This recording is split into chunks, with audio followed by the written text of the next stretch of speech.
black women should never take offense to what comes out the mouths of hating-ass black men is because the highest level of education your average black man gets is security guard, is a bouncer at a nightclub. And honestly, in 2025, this message is for all men, not black men, because men have been groomed to hate women as a whole, but especially black women.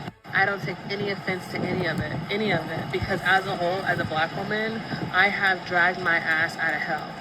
Okay, I do everything in my power to better my life, to elevate, to become better. Black men don't want to do that. Men as a whole, especially now, because of the male loneliness epidemic, they don't want to do anything. Okay, they don't want to do anything. One of the main reasons why black men act the way they do is because a lot of black men was raised by single mothers, and they end up growing up and resenting and hating their mothers. Instead of hating their fathers, they put all that resentment onto their mother. And so they take that hatred, and anytime they see a woman that reminds them of their mother, they lash out on them. They have all this pent up childlike anger towards their mom because their father wasn't around. And instead of them loving and embracing women, they hate women and they become male centered. A lot of black men become so male centered, they start sleeping with each other. Okay? They have this deep void, this empty void that they're trying to fill. So I never take offense what comes out their mouth because they have low self-esteem. They don't know who they are. They didn't have a father. And even if they did have a father, majority of men as a whole don't raise their children. Men as a whole, it doesn't matter the race, don't help with their children. A lot of mothers are single, married women too. So I think a lot of people don't realize that if you don't have an active father in your life, if you don't have an active person in your life trying to raise you and help you, you will hate women. So, that was, I mean, I'm just gonna unpack it, but I'm gonna unpack it from the Islamic standpoint. Me, it could be Allah. Well, everything comes from Allah. Allah, it says in the Quran that Allah created you and He creates what you do, right? We know this. But, I guess you can say my interest in like Islamic law, Sharia, is out of necessity of like what's going on right now in the world. Like just in general. Like the overall like just things that are going on in the world right now. It like Sharia, this is why I'm diving more into Sharia, but of course I'm diving into it sanctioned by my teachers. You know what I mean? So what needs to be said is that what needs to be said basically is that um, the Sharia, okay, it applies to all times, but the Sharia is also one of the things of the Sharia is public welfare, basically social cohesion. What will be better for the society at large? What will be better for the individual in the society at large? So, with that being said, I'm reading a work from, because if you know me, I follow the minhaj of our master, Sheikh Usman Danfodio, Rahimahullah, who in turn did the best he could to follow in the footsteps of the Prophet, alayhi salatu salam. So I'm using his methodology when it comes to certain issues. Now, I'm reading a book right now, and the thing is that um, things that are things that are prohibited sometimes become permissible. And please let me explain. And I'm going to circle around. I'm going to circle around to the video. Like I'm going to circle around what she basically said. I'm going to circle around to that. So we know that gold and silk is prohibited by the Sharia. Like men are not supposed to wear gold and silk. However, there is a ruksa in that because there was a time where the Prophet alayhi salatu salam, he there was a cloak made of silk, a Persian king, and it was brought to the Prophet alayhi salatu salam. And I think the cloak had silk in it. And so what the Prophet alayhi salatu salam did is he put the cloak on Usama. Okay, radiallahu an. And then another time, when Umar opened up, I think it was another Persian king, he put a gold crown on Soraka radiallahu an's hand or head, and he also put gold bands on Soraka's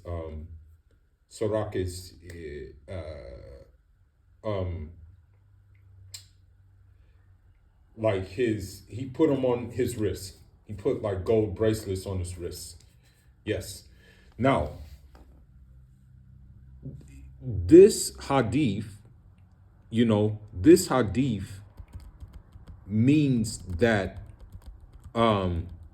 sometimes you can do things that you normally wouldn't do because, for example, leaders differ in accordance with place, time, and in the prevailing situation, right? So things that you may not do, you have to do. And that's what I'm getting at right now. Now, for example, I'll give another example. I'll give a few examples. For example, when Muawiyah, was radiallahu an, when he was made like ruler of Syria or something, where he set up his base in Damascus, when Muawiyah took the helm, right? Radiallahu an, when Muawiyah took the helm,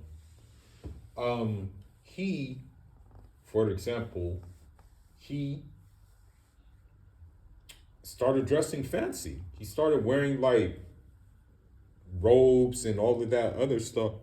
And Umar, he was like, yo, what's going on? So Muawiyah said, because Muawiyah was like, well, I have to wear this in order for the people to respect me, and because if I was just to dress like in a regular way and people will look at my character versus how I dress, then the people probably won't respect me. That's what Muawiyah radiallahu anh said. Okay, so Umar, he said, I will neither command you nor prohibit you. So Umar just stayed mutual, radiallahu anh. He was like, okay, well, okay, you have to just do what you got to do, in essence. Now, when it pertains to, for example,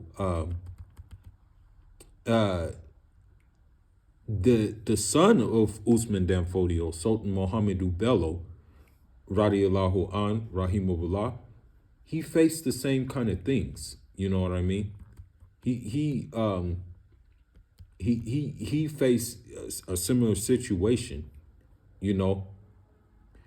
So what happened is that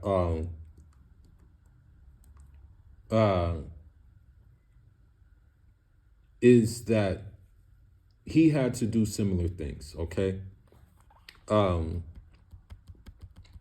So basically what happened was he didn't oppose any political titles or anything like that, right? And so what happened, and this is what I'm going to get into right now. Going back to Sharia.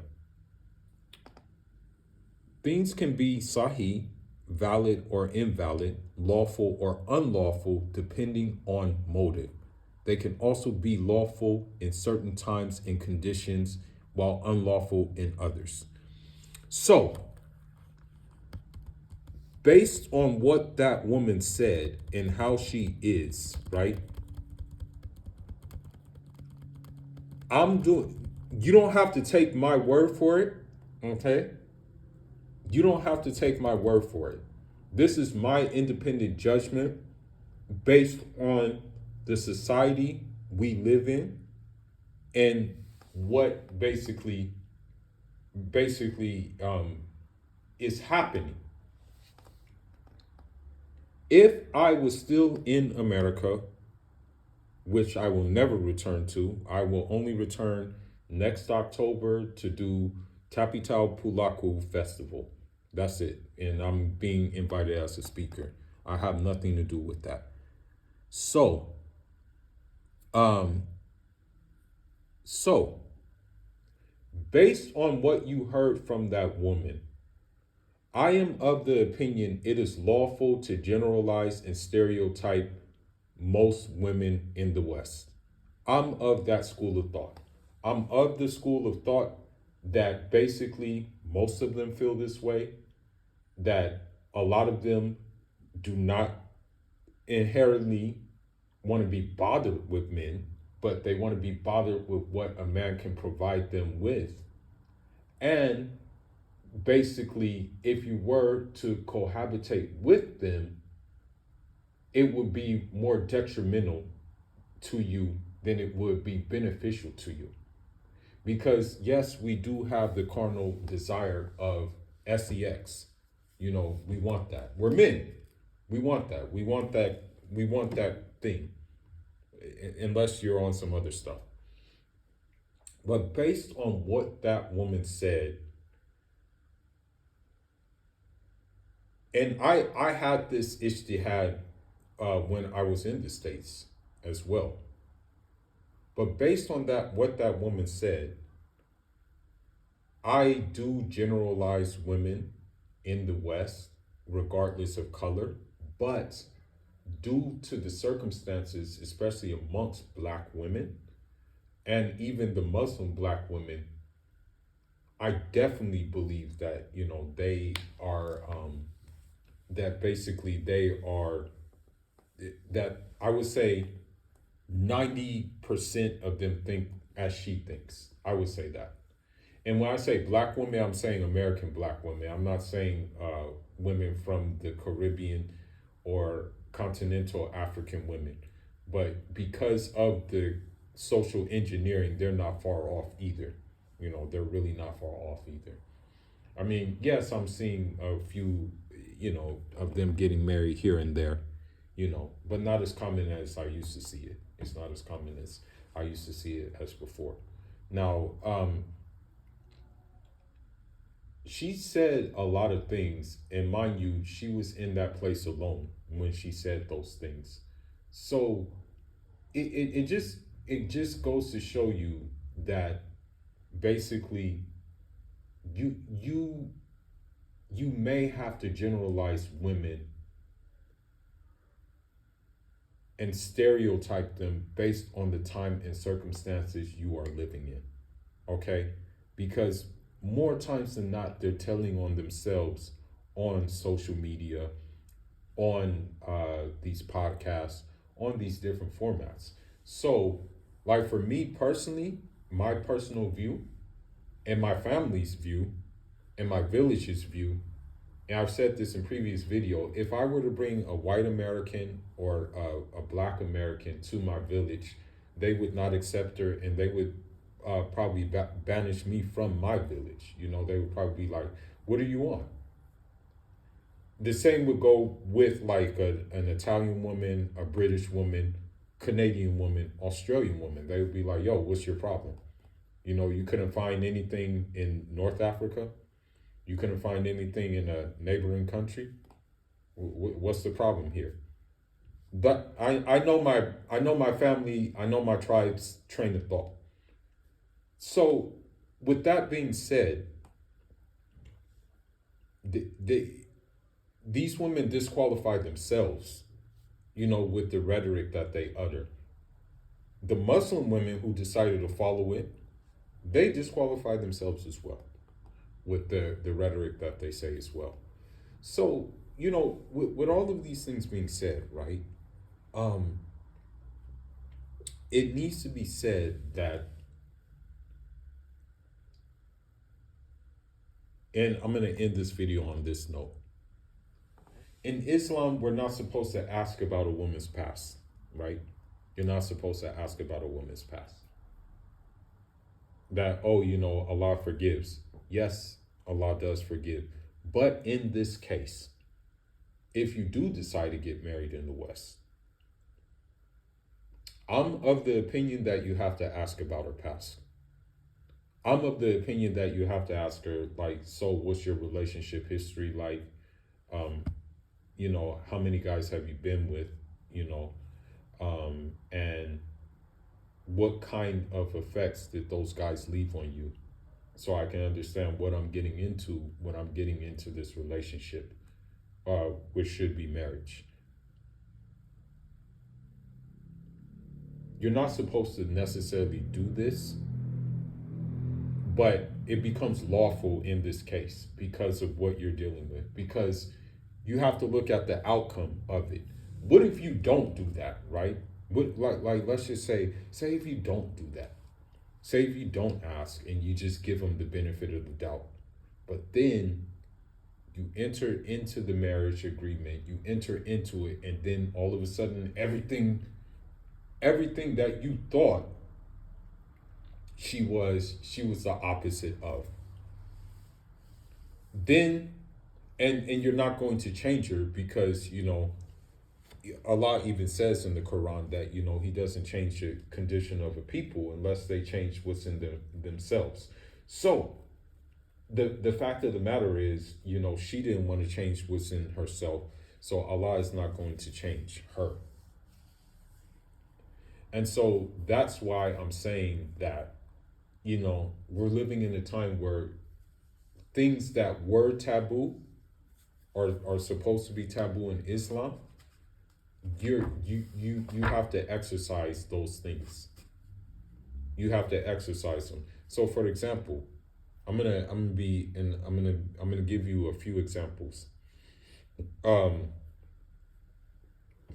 I will say, for example, that yes, black women, American white women, Latin American women who decided to follow their counterparts are lack self awareness, are masculine, and basically are obsessed with plastic surgery and look like drag queens at times. I will say that. I will also say that most of them are celebrated for being harlots. Okay? The Muslim women who followed these ones, the Prophet alayhi salatu salam said that he says if you imitate those people, you are of those people. And he also said that if you are you will be raised on the day of judgment with who you love. So if you love that kind of nonsense, that chaos and stuff, well, good luck. Good luck to you. I can say without a shadow of a doubt, I love Sheikh Usman Dan Fodio. I love Abdul Qadir Jilani. I love Umar Al Mukhtar. I love Abdul Qadir Al Jazairi. I love Sheikh Ahmed Bamba Serene Tuba. I love Sheikh Umar Tall. I love Amir Timur. I love Bahuddin Naqshbandi. I love these people. So inshallah I'll be raised with them on the day of judgment. Inshallah. And to that woman's point, she would be the type to say that I would want to sleep with those women or sleep with those these figures that I just named. She would be the type to say that. Now, so with that being said, I'm also of the opinion, and this is another unpopular opinion, that even if you decide to maybe go to another community in the West, it may not be worth it because, for example, like me personally, I would not marry from the South Asian community. You know, if I was in the West, I would not marry an Indian, a Pakistani, a Bengali, Sri Lankan, none of that. Like, and the reason being is that a lot of them have colonized minds as well. And although they may be darker than you, they still look at you as lesser than. This again comes from my own ijtihad. You know, this again comes from my own ijtihad. That you're looking at your public interest over, because like sometimes, for example, like let's be let's give an example. Like let's say a man, you know, let's say this guy is a Chad. Let's just say he fits the archetype of a Chad. Outwardly he prays, he does all of those things, but then at home, you know, he's beating his wife's ass, right?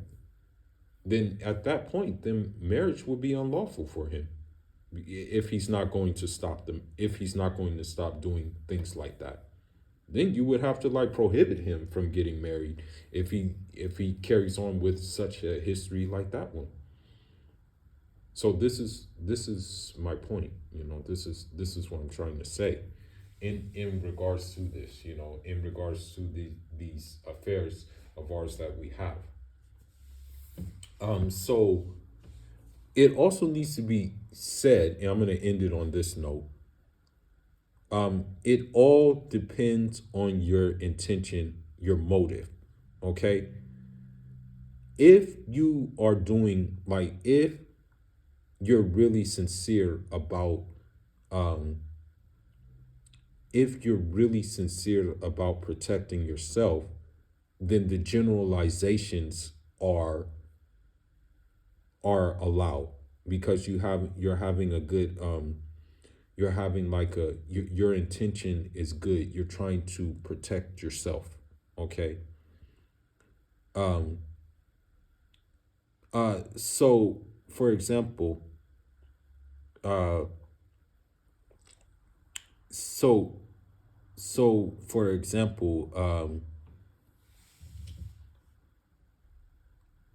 let's say that let's say that how should I put this? Let's say that you don't book. Let's take a musician, for example.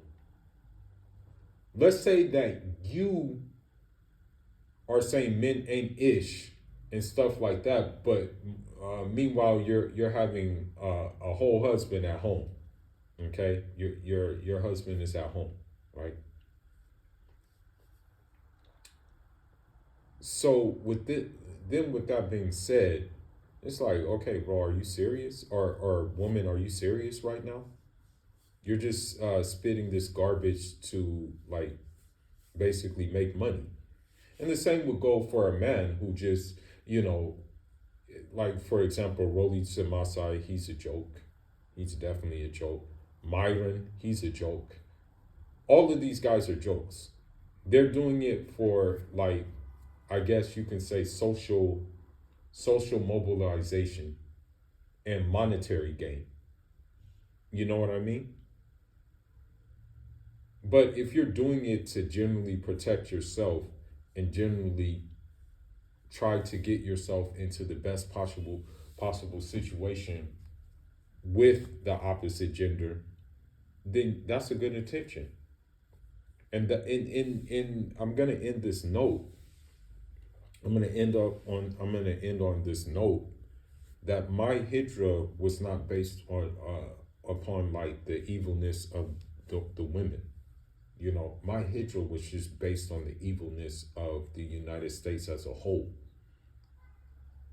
with women being at the helm of that. You know, that's what it was for. It wasn't just for me like not having any, not wanting any marriage prospects there. You know, because of my generalizations. So with that being said, I hope there was some benefit to come of this video, and that you guys, maybe we can open up the discussion and have a live video to sincere students of knowledge. you know, guys who are really kind of like serious about their deen. Like if we can have a conversation, inshallah, about these things, I would be more than happy to do so, inshallah. But anyhow, you know, full signing out, inshallah.